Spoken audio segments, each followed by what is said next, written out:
Viva! Viva! Parti au pouvoir, viva! Viva! Fatime Béton! Alors, mes chers compatriotes, le lotoye, Topé Sabino, actualité politique. Parce que mouvement Oyo, Parlement debout, ezali mouvement Oyo, Kondo Etienne Tshisekedi wa Mulumba atikela biso bonako informer population na mae nyonso ezolekana na mboka na biso boye to boye te. Alors awa désormais totali keno coin Oyo Parlement debout ezali place moko ba infiltré basali ebele batu batelemelaka pouvoir ya mokozi ya mboka yango sikoyo biso lelo tokiti na mabele ya tiango. Donc mission na biso ezali côté ya sangu ya chef de l'état partout boete. Alors awa désormais tokobanda kokutana awa à partir ya 18h juste mpona kopesa actualité politique na évolution ya mboka na biso mpona koyeba mboka ezali wapi ezokende mpe wapi. Alors pour sensibiliser partout population congolaise oyo ezali chaîne na bino oyo ekobanda ko faire vivre bino actualité politique en temps réel. Alors pour mobiliser les combattants, parce que combattants ça la partout. Jamais tokotikela ba combattants temps tokotikela ba combattants ata mokolo moko te po basakana na pouvoir ya chef de l'État Fatime Béton oboyi faci salo mokili na omata okita na Congo chef de l'État azali kaka moko oboyelo. Alors lelo tozobanda sikoyo na actualité politique. Actualité politique ezali dominé la voyage ya mokonzi ya mboka na niveau ya Afrique ici. Actualité politique ezali dominé na kokima ya Hippolyte Kadambe Kazemere akima rata asali nini akimi bino bosalaka bashena politique.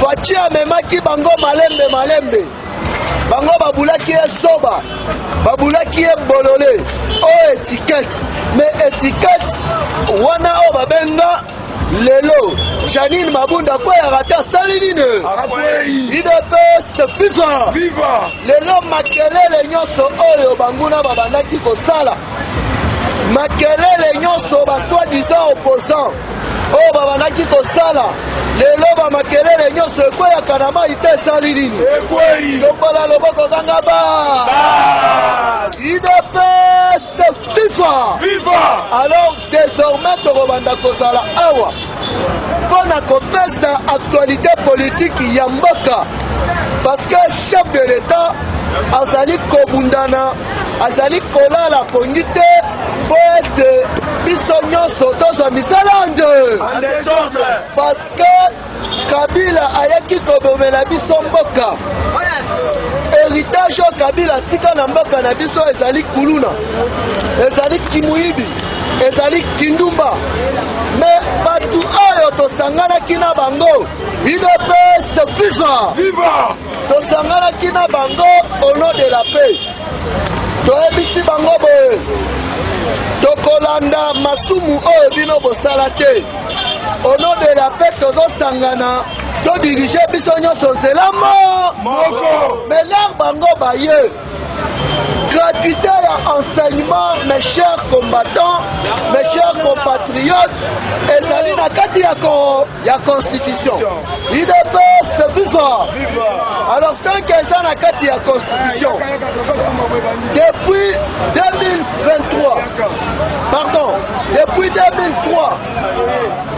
na kati ya constitution na biso bakoma bana batanga ofe mais batu wana mbongo ya bana classe ebandaki kobima me bango na place bana batanga ofele bango babandaki kosenga bana mbongo na baparent mbongo me faci aye alobi makambu wana désormais abue bana nyonso bakotanga ofele UDPS viva Kabila bandaki kokomprendre te ye aye amipesi kombo autorité morale awa na ministre oyo nazoyebisa bino FCC bapanzanaka te basali nini Kabila apakataka mbangu te asali nini atiki kinga kati eza mpona koyebisa bino keno union sacré oyo mokonzi ainisiaki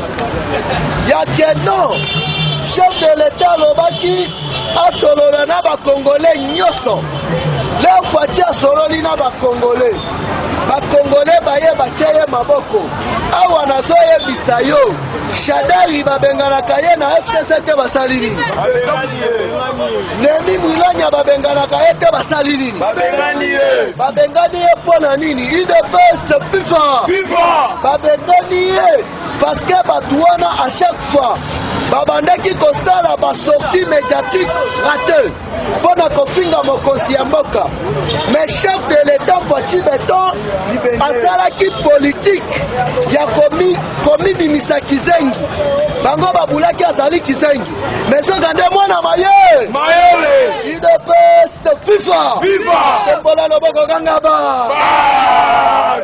yango bomoni keno mes chers compatriotes ndenge ezali wana Kabila apakati mbangu Kabila akimi Kinshasa UDPS viva parce que batu oyo Kabila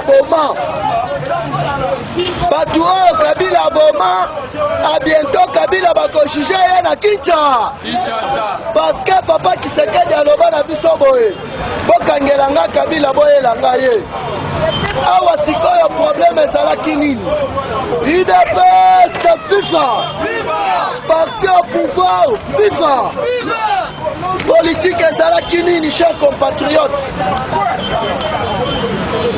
politique ezalaki boye carte ya Kabila ezalaki azonga lisusu na pouvoir UDPS viva me mutu oyo abomi ba entreprise nyonso ya RDC cher combattant Kabila azali na mbango ebele oyo ayiba na mboka alors que aya na bambuta mbula awa asali mbongo na Kinshasa asali mbongo na Congo abimi pomba awa nazoyebisa bino mwana mai bileki yebiko UDPS viva batu nyonso oyo bayibaki mbongo ya leta place na bango na makala ezali pour la toute première fois Kabila soki oyibi ozali mwana malamu mais Faci aye kamera kanisaki keno ndenge babandaki koyiba na epoke ya Kabila ekokontinue bongo mais lere ameki opération mukama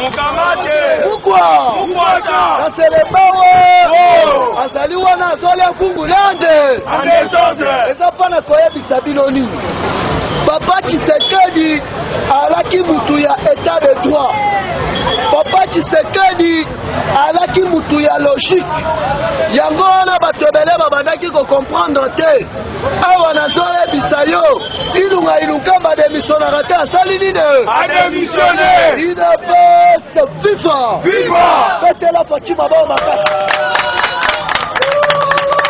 lelo ilunga ilunkamba ademisionne lelo bato oyo babandaki kofinga chef de l'état Moïse Katumbi na kati ya union sacrée Jean-Pierre Mbemba na kati ya union sacrée awa nazoyebisa bino la 2021 na janvier de place oyo mokonzi akonome informateur place nini identifier nouvelle majorité parlementaire. Pour kobimisa premier ministre ilunga ilunkamba te, mais premier ministre oyo akosala musala na vision ya chef de l'État. Parce que Kabila asololaki na batu ya catholique pour empêcher gratuité ya enseignement.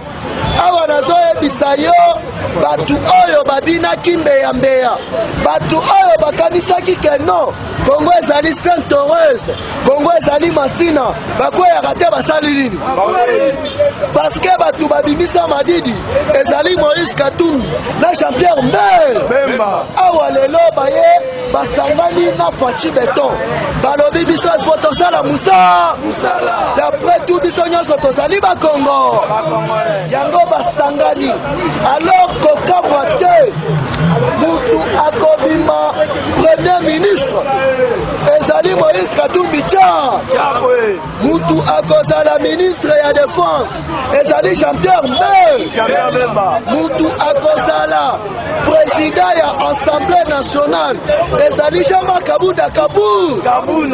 Mutu akozala président ya Sénat ezali Bahati Lukwebo. Batu wana nde sikoyo bakomettre en place vision ya chef de l'État Fachi Beton. Ler bakotia bango esili na ministère ya justice de place oyo bakotiela bango mutu oyo tobengi Peter Kazadi. Ler akozala wana ezali mpona kokanga batu nyonso oyo bapiya mboka na biso. Batu oyo bapiya mboka na biso bazali ebele.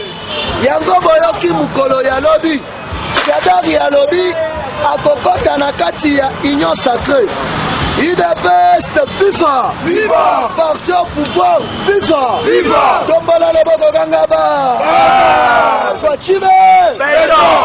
Jadar alobi akokota na Union Sacrée. Oye azalaki mutu ya UDPS atikala kodémissionner na UDPS. Lambert Mende pe alobi boye yaza membre ya UDPS eza maison mère.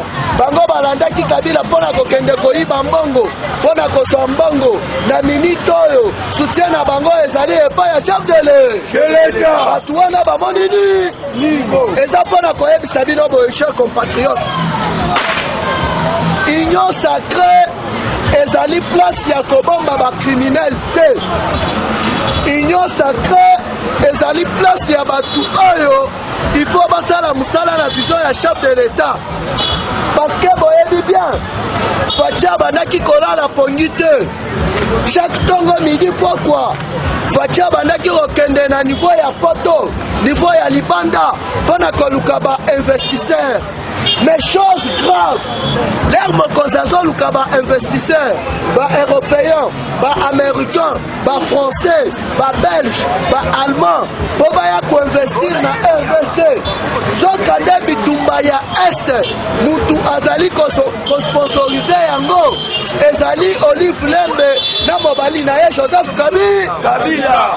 Awa nazo yebisa yo, bakangi des généraux na niveau ya Sud Kivu oyo balobi batu babandaki kotinda biso mpona koapuye oyo tobengi ADF mpona kosala bitumba na este dans sorte que bainvestisseur baya te ezali Joseph Kabila na mwasina UDPS viva.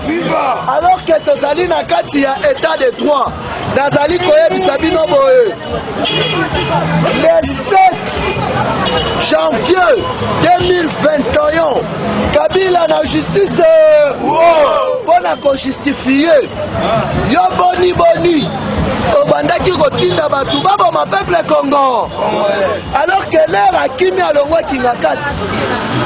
Première fois alingaki akende Lubumbashi Fachi ayebisi ye okokende epai okozala wa UDPS viva atosa te. deuxième fois lera ye kosenga Fachi alobi okokende epai yo kozala wana ti mokolo na kolo lere Fachi alobi nde baye kotorize ye akende akendaki na avion na ye te akendaki na avion oyo babengi CA lere akei kuna nsima nde bavalise na ye eye kolanda ye me eloko ya kokamwa mes chers compatriotes toloba te topanza te okola loboko kanga ba osilika te Fachi chef de l'État onyonga te Fachi mokonzi ya mboka oboyi sala mokili na oboyi mela chavel ku oboyi katisa bra awa na Congo ti mokolo Jésus akoya Fachi mokonzi ya mboka betela Fachi maboma oboyi olongwe idepes viva lemba ye kozwa Kabila bengi bagarde na ye bazwa bisaka na ye elanda ye na Lubumbashi po mwana mai akimi mais à notre grande surprise idepes viva ler biloko ya Kabila elongwaki na kati ekomi na niveau ya rapport ya Ndili batala boye na kati ya babagage na ye bakuti ba revolver bakuti ba drone de guerre UDPS viva parce que place yo ozali cher combattant ozali agent ya renseignement place yo ozali mouvement moko suspect signalé mbala mort kima na parlement debout parce que l'air misala ezali koya gouvernement ebandaki ko bloquer Fachi yango ekoya raté salini misala l'air ekoya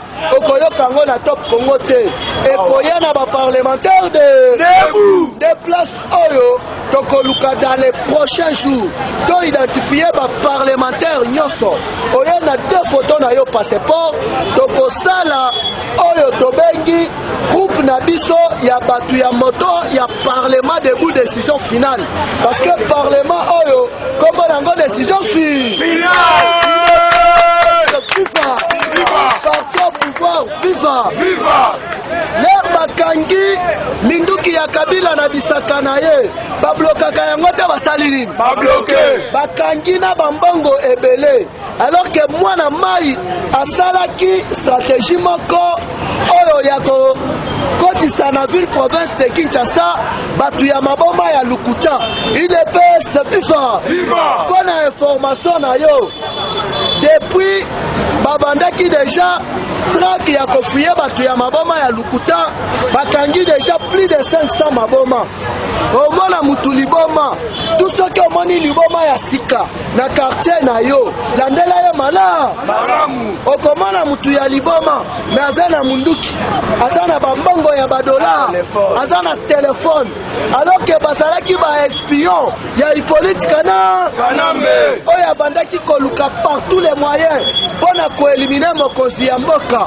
mais Fachi azali président oyo 100% congolais aza président oyo akamataki mboka ya Congo na maboko ya Nzambe UDPS viva yango ozomona ke non baplan nyonso ya Kabila ezokwea toujours na mai UDPS viva bayebisi bato bazalaki na bavalise boye mais bino boni bavalise ezali kokende Lubumbashi na baminduki bavalise oyo ezali ya nani mais eloko ya kokoma mes chers compatriotes bafongola na kati ya valise bamoni nanu revolver en or oyo ezalaki na réserve ya 52 balles réserve ya or wana ezokute trop cher seul président alaka nango na Afrique ezali Muammar Kadhafi mais plus grave le baye kofuye lisusu na biloko na ye bakuti flash le batali na kati ya flash Kabila komi testament ya koloba ete soki ye akufi bakende kokunda ye na Rwanda mais boni mutu oyo tofonda na ye na RDC akoma na testament na ye bakende kokunda ye na Rwanda UDPS FIFA. Viva. Parti au pouvoir FIFA. Viva. Et puis ayeko comme liste ya ba ennemi na ye juré. Oyo keno avant yake de ce pays, il faut empoisonner bangonde. UDPS FIFA. Viva. Yango wana mes chers compatriotes. Bobandaki komona keno RDC mboka na biso eza mboka oyo Nzambe ya pambola. Tozali na deuxième forêt du monde. Tozali na deuxième forêt du monde. Tozali na fleuve oyo ezali munene. Ezali troisième ya monde mobimba. Tozali na ba richesse ebele. UDPS FIFA. Viva. Mais kotala mboka na biso oyo ezali na ba richesse ebele. Oyo eza na ba minéraux ebele. Mais mboka wana pauvre. Mais tant que mboka na biso ezali pauvre, Kabila zolongola mbongo na biso ya RDC azomema yango na Rwanda po ekende kofuta la police rwandaise, efuta ba militaire rwandais, efuta ba militaire tanzanien, efuta ba la police tanzanienne. UDPS FIFA. Okamati mbongo yango passe na niveau ya aéroport ebandaki kokota na poche ya Kabila na bandeko na oye na bambongo nyonso ya badouane ya RDC ezokota na famille ya Kabila na bandeko na UDPS FIFA. Ozwi ba entreprise nyonso Kabila bomi SNCC, Kabila bomi Onatra, Kabila bomi Miba. UDPS FIFA. Ok, plus grave, ba militaire na biso bazali bien payé te, mais alors que babundaka tongo midi pokwa pona ko défendre territoire national na biso. UDPS FIFA. Yangole Fachi aye alobi ngai nazali 100% Congo. Est-ce que yo yebi pas Kabila? Oyebi pas ba Madidi? Mutu mobimba toyebaka shebango. Mutu mobimba zalaka na bandeko. Yango tozali koyebisa bino.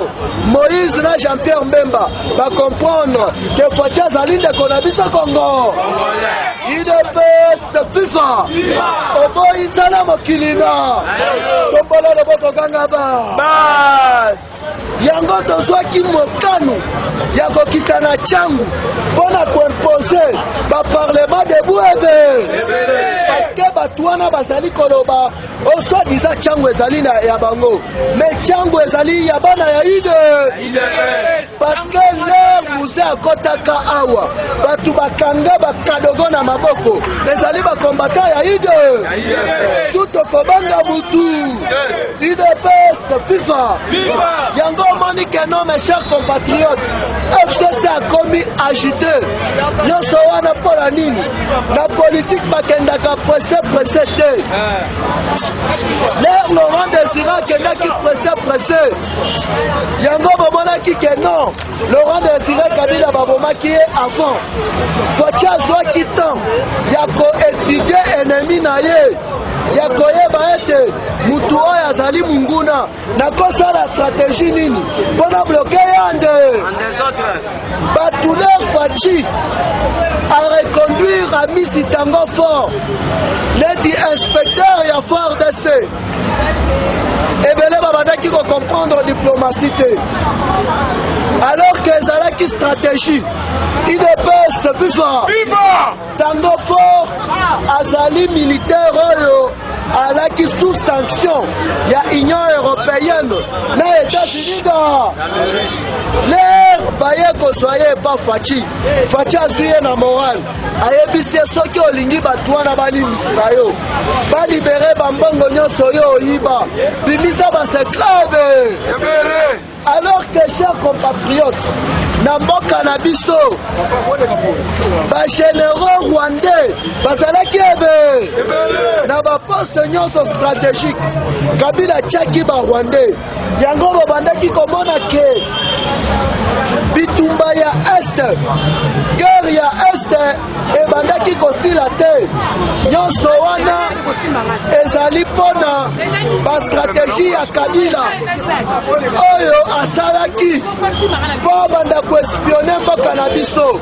UDPS FIFA soki oboyi Fachi ozali ndo bana na yo bazotanga au feu UDPS FIFA tombola loboko kanga ba Fachibe yango bomoni keno l'air tango fort apusanaki pembeni ya Fachi ezalaki mpona kozwa ba information ezalaki mpona kozwa ba stratégie awa nazoyebisa yo Hippolyte Kanambe atikali mutaka awa sikoyoka toloba te topanza te tombola loboko kanga ba yango babonaki na ebandeli ya pouvoir ya chef de l'État akendaki na niveau ya États-Unis d'Amérique.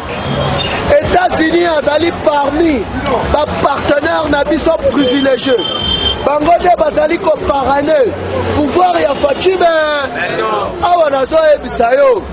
Ba école militaire de guerre na Kinshasa na EFO na Este nyonso wana ezali mpona koforme ba vrai militaire Congo oyo bakobundela mbo depuis part ya ba généraux babandaki komona ezala na force terrestre ezala na force navale ezala na force aérienne bazalaki baroi à bientôt Fachi azosala remaniement ya armée nyo parce que azali kokopere na Israël na États-Unis d'Amérique soki Mobutu azalaki puissant na niveau ya Zaïre parce que azalaki na partenaire otobengi États-Unis d'Amérique na Israël parce que Fachi azali volonté ya Nzambe UDPS FIFA yango bomonaki ke non Fachi akendaki na Israël basololi na premier ministre otobengi na kombo ya Benjamin Netanyahu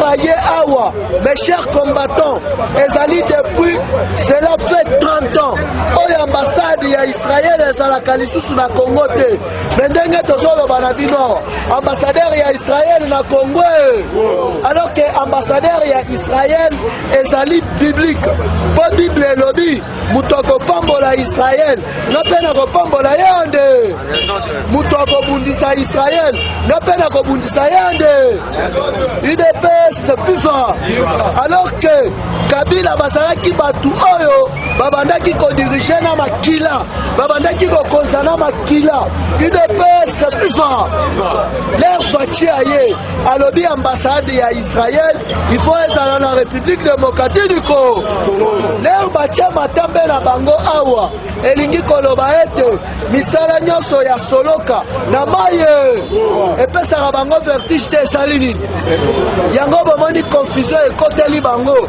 chers combattants FCC oyo babandaki koganga tozali majorité ekweyaka te esali nini awa mabunda kwei alors que na kati ya assemblée nationale UDPS FIFA eza na balwa oyo ebandaki koprotege Kabila bakokanga ye na RDC te selo balwa oyo Minako avotaki Kabila soki abeli il faut bana na yeba kende poto UDPS FIFA Kabila bandaki kozwa des salaires ya $650,000 américains na ya $400,000 américains alors que Fachi le raye alobi il faut congolais nyonso ayeba salaire na UDPS FIFA nani akondima keno chef de l'état oyo azali simple bafutaka ye $15,000 par mois UDPS FIFA alongoli député oyo abandaki kozwa $12,000 américains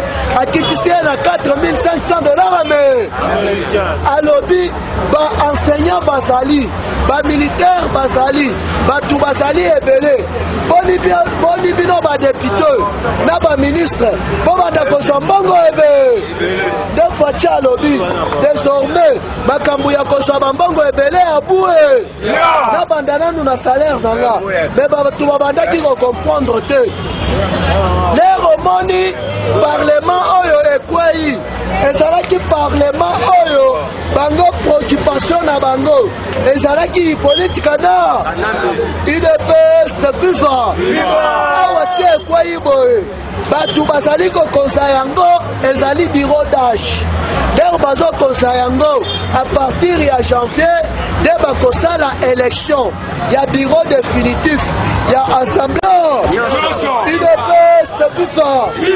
Fatime. Alors, mes chers combattants, vous devez sensibiliser. Désormais, terrain oyo. Et comme le terrain, il y a une.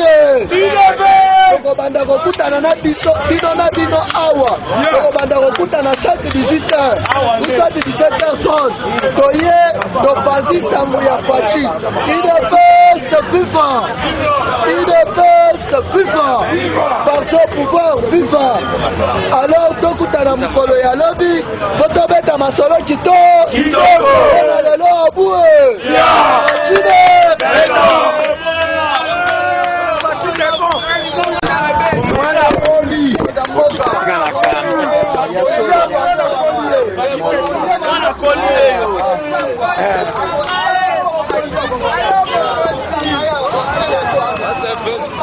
Président de ce pays, l'initiative n'a pas